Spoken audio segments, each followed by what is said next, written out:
All right, shalom. So I guess I'll bring mine. There is a problem. I know it by heart. I lost it because I was going everybody else's scripture. I think it said Vayikra though, Leviticus or Deuteronomy, one of the two.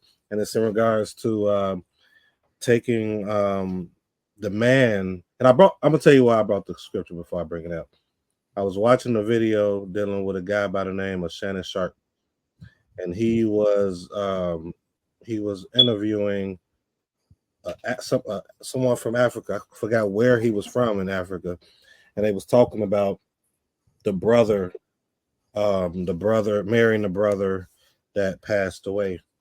And it's kind of interesting that I picked that, and all you are bringing up stuff dealing with, you know, marrying nieces and things like that. But I brought this because we're so far gone from culture. You should have saw Shannon Sharp's reaction, and I was reading the comments, and it's just like we don't understand the purpose of culture. I wish I had knew it about heart. I can't. I could find it, or if somebody else could find it while I'm speaking. But it's about when he's supposed to take on, he's supposed to take on his brother's wife to produce a son. And if he doesn't, what's she supposed to do? Take him to the elders or whatnot. But I think we're so far removed, and I think it's important. Two reasons I wanted to bring that scripture out is because um, community is going to be important.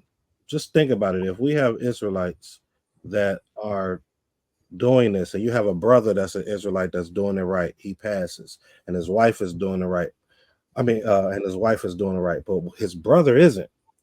Now you have an individual that may do what this person is doing in the law, and just doing it to do something with her and not have that child for that legacy to continue.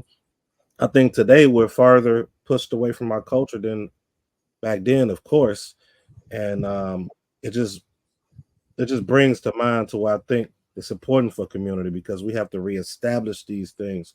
We have to share the cultural point of view of why it's being done.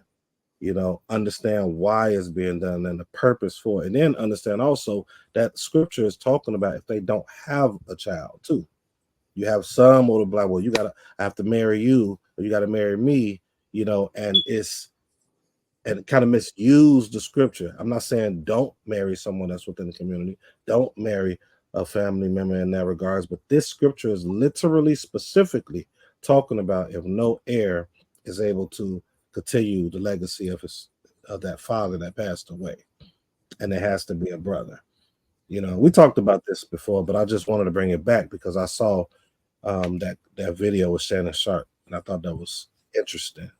So many comments and the reaction that he did. He was like, "Oh no, we won't." Like, okay, so you're just going to allow the legacy of your brother, and a legacy even within her, not to have a representation of a son coming forth from your brother, to keep that legacy or a line continuing. Today I believe we are extremely selfish when it comes to our people. And then last thing I'm gonna say, that cultural aspect of it, or the lack of culture, makes us look at it like Prince just said with the niece thing, as far as being nasty or hideous, or I can't do that. So that just shows the selfishness we have as a community or